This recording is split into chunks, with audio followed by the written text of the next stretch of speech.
જ્યારે પાકિસ્તાન આર્મીએ દુનિયાની સૌથી વિશાળ રથયાત્રાના રથને કર્યો આગને હવાલે. રથ એટલો મોટો હતો કે 1 અઠવાડિયા સુધી સળગતો જ રહ્યો. આ રથયાત્રાના આયોજક અને તેમના જુવાન પુત્રનું પાકિસ્તાનની ફૌજ દ્વારા અપહરણ અને મોત, અને આખરે ઓપરેશન સર્ચલાઇટ, જેમાં હિન્દુઓની સતત 9 મહિના સુધી તેમના ધર્મના આધારે નિર્મમ હત્યા થઈ. હિન્દુ તહેવારોના પવિત્ર દિવસો શરૂ થઈ ચૂક્યા છે અને આ તહેવારોની શરૂઆત થાય છે રથયાત્રાથી. રથયાત્રાની ઉજવણીની વાત કરીએ તો સૌપ્રથમ પુરી અને ત્યારબાદ આપણા અમદાવાદની રથયાત્રા ટોપ કરે. પણ આપણામાંના બહુ ઓછાને એ રથયાત્રા વિશે ખબર હશે જેની ઉજવણી અમદાવાદ અને પુરીની રથયાત્રાથી પણ ભવ્ય રીતે થતી. પરંતુ આજે મારે એ રથયાત્રાના ઇતિહાસ, ઉજવણી કે ભવ્યતા પર વાત નથી કરવી. સ્વયંબોધની આ વાત દરેક હિન્દુને નાનપણથી જ તેમના બા દાદા પાસેથી સાંભળવા મળી જ હશે.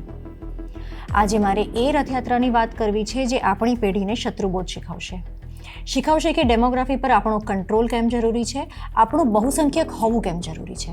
અને સાથે જ એક એવા રાષ્ટ્રભક્ત, રાધર હિન્દુ બાંગ્લાદેશી રાષ્ટ્રભક્તની વાત કરવી છે જેમને બાંગ્લાદેશની ઇકોનોમીમાં મેજર કોન્ટ્રીબ્યુટર હોવા છતાં એક મુસ્લિમ બાહુલ્ય દેશમાં રહેવું કેટલું ભારે પડ્યું, અને એટલે જ એક એવરેજ હિન્દુ માટે શત્રુબોધ લેવો કેમ જરૂરી છે. તો વાત શરૂ કરીએ એ ઐતિહાસિક રથયાત્રાની. આ રથયાત્રા છે ધામરાઈ, બાંગ્લાદેશની. ધામરાઈની રથયાત્રાની વાત જ અલગ હતી, કેમ કે એક તો 500 વર્ષથી દર વર્ષે અષાઢી બીજના દિવસે આ રથયાત્રા યોજાતી, અને એનાથી પણ વિશેષ આ રથયાત્રા એટલી ભવ્ય રહેતી કે 1 મહિના અગાઉથી આ ઉત્સવની તૈયારીઓ કરવી પડતી. જગન્નાથપુરીનો આજનો રથ લગભગ 44 ફીટનો હોય છે, જ્યારે ધામરાઈમાં 60 ફીટ ઊંચો અને 45 બાય 45ના પાયા પર જગન્નાથજીનો વિશાળ રથ શણગારવામાં આવતો. આ રથમાં 32 તો પૈડા રહેતા અને સાથે જ રથ સાથે 2 લાકડાના ઘોડા પણ જોડાતા. આવા મહાકાય રથને ખેંચવા લગભગ 1000 કિલોગ્રામ વજનના દોરડા જોડાતા, જેને આસ્થાથી તરબોળ ભક્તો ખેંચતા અને તેમના વહાલ સોયા ભગવાન શ્રી જગન્નાથને નગરની યાત્રા કરાવતા. યાત્રા શહેરના જશોમાધવ મંદિરથી નીકળીને અડધો કિલોમીટર દૂર આવેલા ગોપીનગર મંદિરે પહોંચતી, અને લગભગ અડધા જ કિલોમીટરની આ યાત્રામાં બંગાળ, ઓડિશા, આસામ અને નેપાળથી લાખો શ્રદ્ધાળુઓ ધામરાઈ આવતા અને 1 મહિના સુધી ચાલતા આ પર્વમાં સહભાગી બનતા. અને પછી આવ્યું 1971નું એ કાળું વર્ષ, જેણે આ બધા જ ઉપર પૂર્ણ વિરામ મૂકી દીધું. આ બધું જ ઇતિહાસ બનીને રહી ગયું. વર્ષ 1971, મહિનો જૂન, સ્થળ ધામરાઈ, બાંગ્લાદેશ. એ બાંગ્લાદેશ કે જે તે સમયે ઈસ્ટ પાકિસ્તાન કહેવાતું, અને ધામરાઈ બાંગ્લાદેશના હાલના કેપિટલ ઢાકાથી 40 કિલોમીટર દૂર આવેલું, જ્યાં 1 મહિના બાદ રથયાત્રા યોજાવાની હતી. ભારતના પાર્ટીશન અને વેસ્ટ એન્ડ ઈસ્ટ પાકિસ્તાનના ફોર્મેશન બાદ લગભગ 1947થી ધામરાઈની આ રથયાત્રાની સંચાલનની જવાબદારી એક લોકલ બંગાળી રાય બહાદુર રનાડા પ્રસાદ સાહા લેતા. દર વર્ષની જેમ આ વર્ષે પણ સાહાએ રથયાત્રામાં રથની જાળવણીથી માંડીને અષાઢી બીજના દિવસે ધામરાઈની પવિત્ર રથયાત્રા યોજવા સુધીની જવાબદારીઓ ઉપાડી. કોણ હતા આ રનાડા પ્રસાદ સાહા? સાહા તે સમયના એક ખૂબ જ પ્રખ્યાત અને મોટા ઇન્ડસ્ટ્રીયાલિસ્ટ હતા, અને સાથે સાથે તે એક ફિલેન્થ્રોપિસ્ટ પણ હતા. તેમણે ઘણા ચેરિટેબલ ટ્રસ્ટ્સ બનાવ્યા, ચેરિટેબલ હોસ્પિટલ્સ બનાવી, વિમેન એડ્યુકેશન માટે સાહાએ ભારતેશ્વરી વિદ્યાપીઠ સ્થાપી, અનેક એજ્યુકેશનલ ઇન્સ્ટિટ્યૂટ્સ જેમ કે Kumudini college, Debendra college, Mirzapur pilot boys school, Mirzapur pilot girls school અને મિર્ઝાપુર ડિગ્રી કોલેજ પણ સ્થાપ્યા, જેમાંના ઘણા આજે પણ કાર્યરત છે. આ બધા વચ્ચે આવ્યો 1971નો એપ્રિલ મહિનો. ઈસ્ટ એન્ડ વેસ્ટ પાકિસ્તાનમાં પોલિટિકલ ટેન્શન ધીરે ધીરે વેગ પકડી રહ્યું હતું. પણ કેમ કે આ એક પ્યોર પોલિટિકલ લડાઈ હતી, ઈસ્ટ પાકિસ્તાનના મોટા ભાગના હિન્દુઓનું માનવું હતું કે આ આગની ગરમી તેમના સુધી નહીં પહોંચે, અને એમાં પણ આ તો 2 મુસ્લિમ સમુદાય વચ્ચેની લડાઈ હતી. બીજા હિન્દુઓની જેમ આરપી સાહાનું પણ આ જ માનવું હતું. આરપી સાહા માટે તે એક બિલકુલ સામાન્ય દિવસ હતો. કામકાજ પતાવીને સાંજના સમયે સાહા પોતાના ઘરે પાછા ફરે છે. પોતાના નારાયણગંજના ઘરના વેરેન્ડામાં બેસીને રિલેક્સ કરી રહ્યા છે, અને અચાનક જ 3-4 રઝાકાર અને પાકિસ્તાન ફૌજીઓ તેમના ઘરમાં ઘૂસે છે, અને તેમનું અને તેમના 27 વર્ષના જુવાન પુત્ર ભવાની પ્રસાદ સાહાનું બળજબરીપૂર્વક અપહરણ કરીને લઈ જાય છે. ભવાની પ્રસાદ સાહાના 2.5 વર્ષના માસૂમ પુત્ર અને 19 વર્ષની પત્ની શ્રીમતી સાહાની નિસહાય રોકકળ અને આક્રંદ પણ એ ઇસ્લામિસ્ટ હૈયાઓને ના પીગળાવી શકી. જો કે એક જ અઠવાડિયામાં કોઈ કારણસર તેમને મુક્ત કરી દેવાયા, પરંતુ જસ્ટ બીજા જ દિવસે એટલે કે 7 મે બંને બાપ દીકરાને તેઓ ફરીથી ઉપાડીને લઈ ગયા, અને ત્યારબાદ તેઓ ક્યારે પણ પાછા ના આવ્યા. ત્યાર પછી તેમનું શું થયું, તેઓ ક્યાં ગયા, એ આજે પણ એક મિસ્ટ્રી છે. એવી રૂમર સાંભળવામાં આવી હતી કે પિતા પુત્રને મારીને તેમના ટુકડા કરીને એ મુસ્લિમ નરાધમોએ તેમના મૃતદેહને નારાયણગંજ પાસેની શીતલક્ષ્ય નદીમાં ફેંકી દીધા. સાહાનું ફેમિલી પિતા અને પુત્રને શોધવા માટે ભટકતું રહ્યું.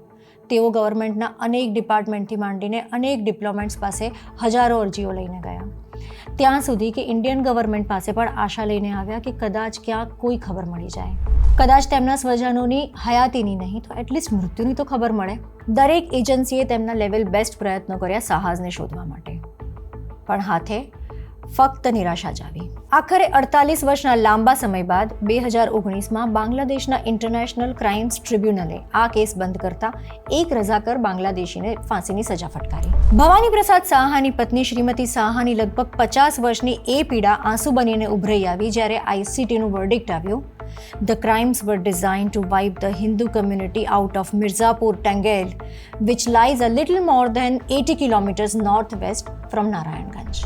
જેનો મતલબ થાય છે આ ક્રાઇમનો એક જ મોટિવ હતો નારાયણગંજના 80 કિલોમીટરની રેડિયસમાં આવેલા પૂરા એરિયામાંથી બધા જ હિન્દુઓનો ટોટલી ખાત્મો કરવો. આરપી સાહા એક બાંગ્લાદેશી નેશનલિસ્ટ હતા, પણ સાથે સાથે તે એક હિન્દુ પણ હતા. જ્યારે ભારતનું ધર્મના આધાર પર પાર્ટીશન થયું ત્યારે આરપી સાહાએ ભારત નહીં પરંતુ ઈસ્ટ પાકિસ્તાન એટલે કે બાંગ્લાદેશની સાથે જવાનું પસંદ કર્યું, કેમ કે તેમને પ્રેમ હતો તેમની માતૃભૂમિ સાથે, વિશ્વાસ હતો તેમની દેશભક્તિ પર, વિશ્વાસ હતો એક બાંગ્લાદેશી પર, પછી એ હિન્દુ હોય, મુસ્લિમ હોય કે કોઈ પણ હોય. 1964માં જ્યારે હજરતબલ દરગાહવાળા કિસ્સાને લઈને બાંગ્લાદેશમાં રાયટ્સ થયા હતા ત્યારે પણ હિતેચ્છુઓએ આરપી સાહાને ચેતવ્યા હતા કે તેમણે સચેત રહેવું જોઈએ અને બની શકે તો ભારત જ જતા રહેવું જોઈએ, કારણ કે તે સમયથી જ આરપી સાહા બાંગ્લાદેશી મુસ્લિમોની નજરમાં આવી ચૂક્યા હતા અને ત્યાં સુધી કે એમનું જનકલ્યાણનું કુમુદની ફાઉન્ડેશન, જેના મેજોરિટી બેનિફિશિયરીઝ બાંગ્લાદેશી મુસ્લિમો જ હતા, તે પણ તેમને આંખમાં ખૂંચવા લાગેલું. પણ એક સામાન્ય હિન્દુની જેમ આરપી સાહા પણ દ્રઢપણે માનતા કે જો આપણે કોઈનું ખરાબ નથી કર્યું તો કોઈ આપણને શું કામ નુકસાન પહોંચાડે. અને એમાં પણ આરપી સાહાએ તો બાંગ્લાદેશની ઇકોનોમીમાં એટલું કોન્ટ્રીબ્યુશન કર્યું હતું કે આજે પણ તેમના નામની સંસ્થાઓ છે જે તેમનો ગ્રેન્ડસન રાજીવ સાહા સંભાળે છે. આરપી સાહા ફક્ત એક એવરેજ પ્રેક્ટિસિંગ હિન્દુ હતા, ના કોઈ હિન્દુ સંગઠન સાથે ઉઠબેસ, ના કોઈ ભારત સરકાર સાથે લેવા દેવા. તમારી અને મારી જેમ જ આરપી સાહા માટે પણ તે ભલા, તેમનો બિઝનેસ અને દાનપુણ્ય ભલું. કદાચ આપણી જેમ જ તેમની માટે પણ તહેવારો એક કલ્ચરલ સેલિબ્રેશન હતા. તેમની માટે જેટલી પ્રિય રથયાત્રા હતી એટલા જ પ્રિય મુસ્લિમ તહેવારો પણ રહ્યા હશે, એ વાતની સાબિતી આજે પણ મળે છે જ્યારે તેમનું સ્થાપેલું કુમુદિની ટ્રસ્ટ આજે પણ ઈદને ખૂબ જ ઉત્સાહથી મનાવે છે. અને આ બધા છતાં પણ આરપી સાહા મુસ્લિમ મેજોરિટીથી ના બચી શક્યા, કેમ કે આરપી સાહાને એક એવરેજ હિન્દુ બનીને એવરેજ મુસ્લિમોની વચ્ચે રહેવાનું હતું અને આ સેટઅપ આપણા બધાની જેમ તેમને પણ બહુ જ નોર્મલ લાગ્યું હતું. અને ત્યાં જ કદાચ આરપી સાહા થાપ ખાઈ ગયા અને રેડિકલ ઇસ્લામ તેમને અને તેમના જુવાન દીકરાને ખાઈ ગયો. તો આ તો થઈ સાહા ફેમિલીની વાત. તે સમયે આવા અનેકો ફેમિલી હતા જેમને ફક્ત ને ફક્ત તેમના હિન્દુ ધર્મના કારણે નર્કસમી યાતનાઓમાંથી પસાર થવું પડ્યું. જે કાશ્મીરી હિન્દુઓ સાથે રાલીવ ચાલીવ યા ગાલિવ થયું તે જ બધું બાંગ્લાદેશ બનતા પહેલાં ઈસ્ટ પાકિસ્તાનમાં 1971માં હિન્દુઓ સાથે થયું. યા તો કન્વર્ટ થવું, યા તો પલાયન થાવ, યા તો સમસ્ત પરિવારનો ખાત્મો. અને આ બ્રુટલ કતલેઆમ 1971 મેથી શરૂ થઈને ઓક્ટોબર એટલે કે લગભગ 6 મહિના ચાલી અને તે સમય દરમિયાન જે હિન્દુ ફેસ્ટિવલ્સ આવ્યા તેમાં પણ આમ જ લોહિયાળ હિંસાઓ થઈ યા તો તહેવારો યોજાયા જ નહીં. આ સમયગાળામાં સૌથી પહેલો તહેવાર આવ્યો Rathyatra. Just like RP Saha બાંગ્લાદેશના હિન્દુઓ પણ એક એવરેજ હિન્દુની જેમ જ પોતાના બાંગ્લા ભાઈઓ પર વિશ્વાસ રાખીને પૂરા ઉત્સાહ સાથે રથયાત્રાની તૈયારીઓ કરવા લાગ્યા. આ દરમિયાન પાકિસ્તાન ફૌજ અને રઝાકરે તેમને અવશ્ય પરેશાન કર્યા હશે, પણ હિન્દુઓની શ્રદ્ધાને એ ચમકલા ડગમગાવી ન શકી. ત્યારે મગજમાં હિંસા અને દિલમાં હિન્દુઓ માટે અપાર નફરત ધરાવતા મુસ્લિમોએ હર એક હદ ત્યારે પાર કરી નાખી જ્યારે રથયાત્રા માટે તૈયાર કરાવાયેલા એ ભવ્ય રથને સળગાવી દેવાયો. અને આ એ જ રથ હતો જેની અગાઉ આપણે વાત કરી. આ રથ એટલો વિશાળ હતો કે તેને રાખ બનતા લગભગ 1 અઠવાડિયાનો સમય લાગ્યો. પરંતુ શું તે રેડિકલ ઇસ્લામિસ્ટના આ નરાધમ કૃત્યનો મકસદ ફક્ત એક રથ બાળવાનો જ હતો? અસલી મકસદ તો રથની સાથે સાથે લાખો હિન્દુઓની આસ્થા, તેમની મહિનાઓની મહેનત, આ હિન્દુ તહેવારને લઈને તેમના ઉત્સાહ, પ્રેમ, શ્રદ્ધા અને મોસ્ટ ઇમ્પોર્ટન્ટલી હજારો વર્ષોના વારસાને બાળવાનો હતો. અને 1971ના આ હાદસા બાદ ધામરાઈમાં 2 વર્ષ સુધી કોઈ રથયાત્રા ના યોજાઈ. અને 2 વર્ષ પછી જ્યારે રથયાત્રા ફરીથી શરૂ કરાવાઈ ત્યારે તે તેની ભવ્યતા પૂરી રીતે ખોઈ ચૂકી હતી. 1971 પછી ના એ રથયાત્રા પાછી ફરી, ના સાહા પિતા પુત્ર પાછા ફર્યા, ના પલાયન થયેલા લાખો બાંગ્લાદેશી હિન્દુઓ પાછા ફર્યા, ના બાંગ્લાદેશમાં ક્યારેય હિન્દુ ધર્મ પાછો ફર્યો. અને આ ફક્ત બાંગ્લાદેશ જ નહીં પરંતુ પાકિસ્તાન અને કાશ્મીરમાં થયું અને આજે કેરળમાં પણ થઈ રહ્યું છે. અને આયરની તો જુઓ, શ્રીનગરમાં પ્રોફેટ મોહમ્મદના એક વાળ ખોવાવા પર હિંસા પર ઉતરી આવેલી આખી કમ્યુનિટીએ બીજી કમ્યુનિટીના ભગવાન જગન્નાથનો આખો રથ જ ફૂંકી માર્યો. આ કિસ્સો સાંભળ્યા બાદ તમારા મનમાં એક સવાલ તો જરૂર ઉઠ્યો હશે કે આ બધું થયું કેમ? તો એના માટે આપણે ઇતિહાસના એ લોહિયાળ ચેપ્ટર વિશે જાણવું પડશે જેને સેક્યુલરિઝમ અને ગુડ નેબરહુડ પોલિસીઝની આડમાં બહુ કન્વિનિયન્ટલી છુપાડી દેવામાં આવ્યું છે. ઓપરેશન સર્ચલાઇટ. શું હતું 1971માં બાંગ્લાદેશમાં થયેલું આ ઓપરેશન સર્ચલાઇટ કે જેમાં 30 લાખથી પણ વધારે લોકો અને એમાં પણ મેજોરિટી બાંગ્લાદેશી હિન્દુઓની 6 થી 9 મહિના સુધી કત્લેઆમ ચાલી. કોને કર્યું આ બધું અને કોણ હતું આ બધું કરાવવા પાછળ?